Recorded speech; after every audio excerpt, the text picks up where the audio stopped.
बिस्मिल्लाहिर्रहमानिर्रहीम।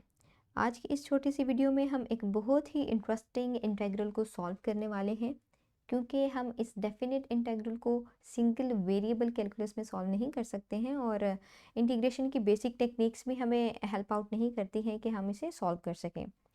ऐसा इस वजह से है कि इस इंटेग्रल का ये जो इनडेफिनेट इंटेग्रल है e की power minus a x square D x, ये एक नॉन एलिमेंट्री इंटेग्रल है, क्योंकि इसका एंटी डेरिवेटिव जो है वो सिंगल वैल्यू नहीं है। इसके अलावा इस इंटेग्रल की एक बहुत ही ख़ास बात ये है कि ये इंटेग्रल गॉसियन इंटेग्रल की आर्बिट्रेरी फॉर्म है। इस इंटेग्रल को मुख्तलिफ तरीक़ों से सॉल्व किया जा सकता है। एक तरीका तो ये है कि हम कार्टेशियन कोऑर्डिनेट से पोलर कोऑर्डिनेट्स में ट्रांसफ़र कर दें और फिर इसको सॉल्व कर लें, लेकिन उससे भी एक इंतहाई आसान तरीका भी मौजूद है जो हम सब्स्टिट्यूशन के ज़रिए से करेंगे। सो चलें बढ़ते हैं सोल्यूशन की तरफ और इस इंटेग्रल को सॉल्व करते हैं हम इंतहाई सिंपल रूल्स को इस्तेमाल करते हुए। सो सोल्यूशन लिख लेंगे। सबसे पहले लेट कर लें इंटेग्रल आई के इक्वल है। इंटेग्रल लिख लेंगे e की power minus a x square D x. अब ज़रा इस फंक्शन पे फोकस करें तो ये हमारे पास इवन फंक्शन है, क्योंकि अगर हम x की जगह पे माइनस एक्स भी सब्स्टिट्यूट कर लेंगे तो हमारे पास दोबारा से f ऑफ x ही आएगा, क्योंकि ये देखिए माइनस ए और माइनस एक्स का square is again X square. So देखिए हमारे पास f ऑफ x ही दोबारा आ गया। सो जब फंक्शन इस प्रॉपर्टी को सेटिस्फाई करता है तो जो हमारे पास फंक्शन मौजूद होता है वो एक इवन फंक्शन होता है। इसके अलावा हम जानते हैं कि अगर हमारे पास यहाँ पे इवन फंक्शन हो, ठीक है, ये इवन फंक्शन है, तो जो डेफिनेट इंटेग्रल होता है उसे हम यूँ लिख सकते हैं 2 times 0 to infinity F of X D X. So इसी प्रॉपर्टी को इस्तेमाल करते हैं और आई इंटेग्रल को दोबारा लिख लेते हैं 0 टू इन्फिनिटी और e की power minus a x square D x. यहाँ पे x एक डमी वेरिएबल है। हम चाहे तो इस इंटेग्रल को यूं भी लिख सकते हैं 0 टू इन्फिनिटी e की power minus a y square d Y. इस इंटेग्रल को सॉल्व करेंगे तो भी वही आंसर आएगा जो इस इंटेग्रल को सॉल्व करने से आएगा। सो अल्टीमेटली अगर हम यहाँ पे लिख लें आई स्क्वायर, सो आई स्क्वायर होगा जी आई डॉट आई, ठीक है। अब दोनों की हम वैल्यू सब्स्टिट्यूट कर लेते हैं। यहाँ पे लिख लेंगे 2 और 0 टू इन्फिनिटी e की power minus a y square d Y. इसी तरह से इस i की वैल्यू भी सब्स्टिट्यूट कर लेते हैं 2 0 टू इन्फिनिटी e की power minus a x square D x. अब सिंपली हमें पता है कि 2 टाइम्स 2 इज़ इक्वल्स टू 4। सो इसे यहाँ से हम हटा लें और यहाँ पे लिख लेंगे 4। अब हमने इसको थोड़ा सा मज़ीद सिंप्लीफाई करना है। बस इतना सा कर लेते हैं कि इस इंटेग्रल को ये जो हमारे पास मौजूद है इसके साथ यहाँ पर लिख लेते हैं, ठीक है। सो लिख लेते हैं 4 0 टू इन्फिनिटी e की power minus a x square और डी एक्स हम बाद में लिखेंगे, ये इंटेग्रल लिख लेते हैं। सो ये होगा जी 0 टू इन्फिनिटी e की power minus a y square d y और d x as it is. अब इस फंक्शन को ये जो हमारे पास मौजूद है इसे यहाँ पे ले आएंगे। सो ये कुछ यूँ लिखा जाएगा 0 टू इन्फिनिटी और ये इंटेग्रल 0 टू इन्फिनिटी, ठीक है, ये अब यहाँ पे आ जाएगा।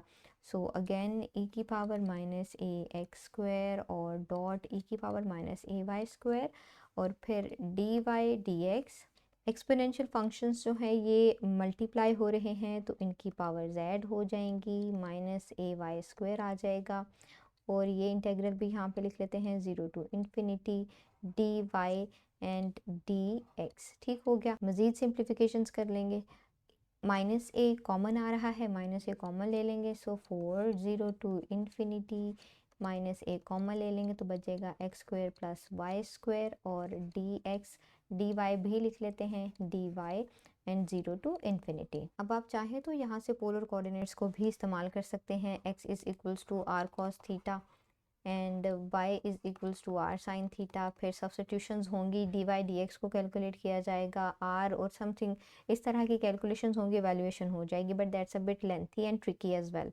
हम उससे मज़ीद आसान तरीका करेंगे जिसके लिए हम सब्स्टिट्यूशन ले लेंगे। y को हम सब्स्टिट्यूट कर लेंगे is equals to a parameter t। अब चूँकि इस इंटेग्रल में x भी है तो हम इसे मल्टीप्लाई कर लेंगे विद x। अब दोनों साइड्स को विद रिस्पेक्ट टू t के डिफ्रेंशिएट कर लेते हैं। सो x तो एज ए कॉन्स्टेंट वेट होगा तो dt ओवर dt हमारे पास आ जाएगा 1। सो अल्टीमेटली इस साइड पे सिर्फ और सिर्फ x बच जाएगा, dt यहाँ से हटा देंगे और यहाँ पे लिख देंगे। सो हमारे पास बच गया जी dy is equals to x dt। अब हमने सब्स्टिट्यूशन की है तो ऑब्वियसली लिमिट्स भी चेंज होंगी। यहाँ से t आ जाएगा y ओवर x। जब y ज़ीरो होगा तो t भी ऑब्वियसली ज़ीरो ही होगा। 0 over x is equals to 0। So when y is equals to 0 t is equals to 0। जब y इन्फिनिटी है एट अपर लिमिट, ठीक है, जब y इन्फिनिटी होगा तो t होगा जी इन्फिनिटी ओवर x। अब x जो है ये हमारे पास 0 टू इन्फिनिटी है, मतलब पॉजिटिव होगा। सो यहाँ पे कोई पॉजिटिव नंबर आएगा तो मतलब हमारे पास पॉजिटिव इन्फिनिटी ही आएगी। सो प्लस लिखें या नहीं लिखें, डजंट मैटर। सो जब y इन्फिनिटी है तो t भी इन्फिनिटी आ गया, मतलब लिमिट्स अगेन हमारे पास 0 टू इन्फिनिटी ही रहेंगी। अब चेंजिंग्स कर लेते हैं इस इंटेग्रल में, और चेंजिंग्स बेसिकली इसी इंटेग्रल में अपेयर होंगी जो कि विद रिस्पेक्ट टू y है। ठीक हो गया। जब हमने लिमिट्स रिकैलकुलेट की तो दोबारा से वो 0 टू इन्फिनिटी ही थी। अब डी वाई की बात करें तो यहाँ पे आ जाएगा जी एक्स डी टी, और अगर यहाँ पे वाई स्क्वायर की जगह पे देखें तो x square T square substitute करना पड़ेगा। एक्स स्क्वायर टी स्क्वायर, दोनों टर्म्स में से एक्स स्क्वायर कॉमन ले लें, ठीक है, तो यहाँ पे 1 बच जाएगा और यहाँ पे 1 डॉट टी स्क्वायर वही आ जाएगा, और यहाँ पे हम लिख देंगे माइनस ए एक्स स्क्वायर। अब इस इंटेग्रल को सॉल्व करना आसान है क्योंकि इस इंटेग्रल को हम यू सब्स्टिट्यूशन के ज़रिए से सॉल्व कर सकते हैं। ये जो इंटेग्रल सामने लिखा हुआ है, बेसिक इंटीग्रेशन रूल हमें हेल्प आउट कर रहा है। ये जो हमारे पास है ना 1 प्लस टी स्क्वायर, इसे हम एज ए कॉन्स्टेंट ले लेंगे जब हम विद रिस्पेक्ट टू एक्स के इस इंटेग्रल को एवेलुएट कर रहे होंगे। लेकिन देखिए यहाँ पे तो ये जो इंटेग्रल है विद रिस्पेक्ट टू टी है, हम चाह रहे हैं कि हम विद रिस्पेक्ट टू एक्स के एवेलुएट करें, तो मतलब ये है कि हमें ज़रूरत पड़ गई है कि हम इंटेग्रल्स को स्विच कर लें। अब इन इंटेग्रल्स को स्विच कैसे करेंगे? एक थ्योरम है जो हमें हेल्प आउट कर सकता है, वो है फ्यूबियस थ्योरम। वो कहता है कि अगर ये फंक्शन यहाँ पे हम मॉड पुट करें और इसकी वैल्यू कन्वर्ट कर जाए तो फिर हम इस इंटेग्रल को स्विच कर सकते हैं। ठीक है, सो इंटेग्रल को स्विच कर लेते हैं। ई की power minus x square convert करता है, इसकी एब्सोल्यूट वैल्यू भी ऑब्वियसली कन्वर्ज ही करेगी, तो फिर हम इस थ्योरम को इस्तेमाल कर सकते हैं। एक्स वाला इंटेग्रल हम अंदर लिख लेंगे, ठीक है, 4 एज इट इज़ लिख देते हैं। अब पहले हम इस ब्लू इंटेग्रल को बाहर लिख लेंगे क्योंकि हम इंटेग्रल स्विच कर रहे हैं ना, सो अंदर वाला बाहर लिख दिया, और इस तरह से डी टी भी यहाँ पे बाहर ही लिख देंगे। अब x वाला इंटेग्रल लिख देंगे 0 टू इन्फिनिटी। ये फंक्शन भी अब हम सारे का सारा जो है इसके ही ज़ुमरे में काउंट करेंगे विद रिस्पेक्ट टू x के। सो x और dx को इस बार अंदर लिख लेंगे। सो यहाँ पे अगर आप ब्रैकेट भी लगा दें तो कोई यहाँ पे मुज़ायका नहीं है, अगर नहीं भी लगाएं तो भी पता है कि पहले इस अंदर वाले इंटेग्रल को सॉल्व करना है, जो आंसर आएगा फिर उसको t की रिस्पेक्ट से हमने सॉल्व कर लेना है, मतलब इंटीग्रेट कर लेना है। अब याद रहे, दोबारा से बता रही हूँ कि जब हम x की रिस्पेक्ट से ये एवेलुएट कर रहे होंगे फंक्शन, तो यहाँ पे ये जो फंक्शन है ना 1 प्लस टी स्क्वायर, ये एज ए कॉन्स्टेंट ट्रीट होगा क्योंकि इंटेग्रल तो x की रिस्पेक्ट से है। सो चलिए इसको सॉल्व कर लेते हैं। इसके लिए भी हम सब्स्टिट्यूशन कर लेंगे। सो लेट कर लेते हैं u इज़ इक्वल्स टू, ये जो पावर में लिखा हुआ है सारे का सारा नंबर वो लिख लेते हैं। u is equals to minus a x square और 1 plus T square. Differentials calculate कर लेंगे जी, या दोनों साइड्स को यूँ कह लें कि एक्स के रिस्पेक्ट से डिफरेंशिएट कर लेंगे। सो ये हो जाएगा D you by D x, और यहाँ पे आ जाएगा माइनस ए 2x और 1 plus T square as it is आ जाएगा।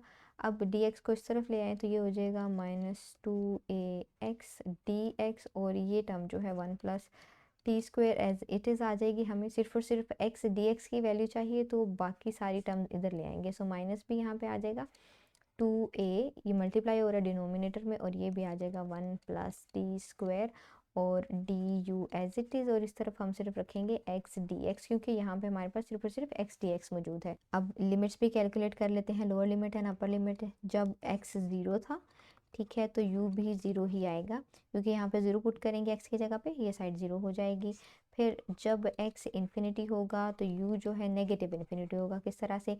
यहाँ पे इन्फिनिटी पुट किया तो इतना सारा नंबर जो है ये इन्फिनिटी हो गया, और यहाँ माइनस के साथ मल्टीप्लाई करेंगे तो नेगेटिव इन्फिनिटी हो जाएगी। सो लिमिट्स अब हमारे पास 0 टू माइनस इन्फिनिटी आ जाएगी। सो लिख लेते हैं वैल्यूज़ को, यहाँ पे ये आ जाएगा जी इक्वल्स टू 4, और ये इंटेग्रल दोबारा से लिख लेंगे। इस इंटेग्रल की जगह पे चेंजेस हो रही है तो बाकी सब कुछ हमने एज इट इज़ लिख लिया। ये 0 टू माइनस इन्फिनिटी इस बार हमारे पास लिमिट आई है, जब x इन्फिनिटी पे था तो हमने माइनस इन्फिनिटी लिखना है। फिर एक्सपोनेंशियल फंक्शन, और फिर ये जो पावर है इसकी जगह पे हम u लिख देंगे, और x dx की जगह पे ये सारी टर्म लिख देंगे, दैट इज़ -1/2a और 1 प्लस टी स्क्वायर। ठीक हो गया, और उसके साथ डी यू।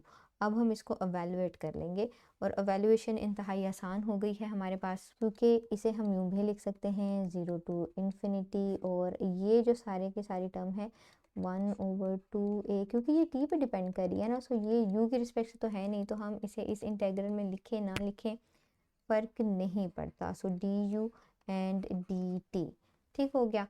अब इस इंटेग्रल को एवेलुएट कर लेते हैं, आप अलहदा से करना चाह रहे हैं तो अलहदा कर लेते हैं। अब देखें e की power u du 0 to minus infinity है, तो नेगेटिव जो लोअर लिमिट है उसे यहाँ पे होना चाहिए। सो हम जो लिमिट्स है ये स्वाइप कर देंगे, तो माइनस इन्फिनिटी 0, तो लिमिट्स के स्वाइप करने की वजह से यहाँ पे माइनस आ जाएगा। ठीक हो गया। अब इसको सॉल्व करेंगे तो आ जाएगा माइनस एज इट इज़, और इस फंक्शन की इंटीग्रेशन यू ही होगी, फिर माइनस इन्फिनिटी टू 0, फिर अगेन माइनस, और e की पावर में u की जगह पे अपर लिमिट माइनस, और फिर लोअर लिमिट सब्स्टिट्यूट करेंगे माइनस इन्फिनिटी। ठीक हो गया। अब ये आ जाएगा माइनस e की पावर में 0 1, और माइनस ये होगा 1/e की पावर इन्फिनिटी। ठीक है, और यहाँ पे फिर से आ जाएगा इन्फिनिटी, और 1/इन्फिनिटी is equals to 0, so 1 minus 0 is again 1, और ये माइनस मल्टीप्लाई होगा तो आंसर आ जाएगा -1। सो इस सारे इंटेग्रल की जगह पे आंसर सब्स्टिट्यूट कर लेंगे -1, जो कि इस -1 से मल्टीप्लाई होके +1 हो जाएगा। सो ये ब्रैकेट्स भी रिमूव कर लेते हैं, क्योंकि अब इंटेग्रल हमने t की रिस्पेक्ट से एवेलुएट करना है, और ये function with respect to t ही है। अब ये जो 2 है इस 4 से कैंसिल आउट होगा, 2 यहाँ पे आ जाएगा, ये a यहाँ पे लिख लेंगे, और इसे थोड़ा सा क्लोज करके लिख लेते हैं ताकि इंटेग्रल अच्छा दिखे। अब ये हमारे पास ये इंटेग्रल है जिसको हमने एवेलुएट करना है। अगेन हम आई स्क्वेयर की ही कैलकुलेशन कर रहे हैं, जो तमाम सिंप्लीफिकेशंस की हैं वो आई स्क्वेयर में ही अभी तक हम करते आ रहे हैं और उसे ही सॉल्व कर रहे हैं। अब हमें पता है ये आई स्क्वेयर हो गया, ठीक है, 2/a, और ये इंटीग्रेशन है tan इनवर्स ऑफ t की। अब लोअर लिमिट अपर लिमिट, अब हमें पता है कि tan इनवर्स जो है इन्फिनिटी कब होता है, एट π/2। ठीक हो गया। सो π/2, और फिर लोअर लिमिट सब्स्टिट्यूट करेंगे tan इनवर्स 0, ठीक है, और ये होता है 0 के ही इक्वल। 0 इसमें से सब्ट्रैक्ट करेंगे तो फ़र्क नहीं पड़ता है। ठीक हो गया। मल्टीप्लाई हो रही हैं, ब्रैकेट रिमूव कर देंगे, ये 2 इस 2 से कैंसिल आउट हो जाएगा, और ये पाई यहाँ पे न्यूमरेटर में आ जाएगा। सो this is the answer of I square. लेकिन हमें आंसर चाहिए था आई का, क्योंकि हमारे पास जो इंटेग्रल क्वेश्चन में था 0 minus infinity to infinity e की पावर -ax² dx, इसे हमने आई के इक्वल रखा था। ठीक है, सो इसका स्क्वायर रूट ले लेते हैं, ये आ जाएगा √π/a। अब हमने यहाँ पे पॉजिटिव स्क्वायर रूट इसलिए लिया है क्योंकि ये जो फंक्शन है ये पॉजिटिव है, also minus infinity to infinity इसकी पॉजिटिव वैल्यूज़ ही आनी थी, तो यहाँ पे पॉजिटिव स्क्वायर रूट ही हमने ले लिया। So this is the answer of required integral. I की जगह पे दोबारा से वो इंटेग्रल सब्स्टिट्यूट कर लें, विच इज़ a की power -ax² and dx which is equals to √π/a। So this was today's example, जिसको हमने सॉल्व करने के लिए कार्टेशियन कोऑर्डिनेट्स का ही इस्तेमाल किया। हमने इसको पोलर कोऑर्डिनेट्स में कन्वर्ट नहीं किया, और इसको इतना आसान बना लिया कि फिर हमने बेसिक रूल ऑफ इंटीग्रेशन को इस्तेमाल किया, which was the you substitution, और फिर इस इंटेग्रल को सॉल्व कर लिया, और अल्टीमेटली हमने शो किया कि इसका आंसर π/a के इक्वल है। इस तरह की मज़ीद इंटरेस्टिंग वीडियोस के लिए चैनल को विज़िट करते रहें, सब्सक्राइब कर लें ताकि आपको अपडेट्स मिलती रहें।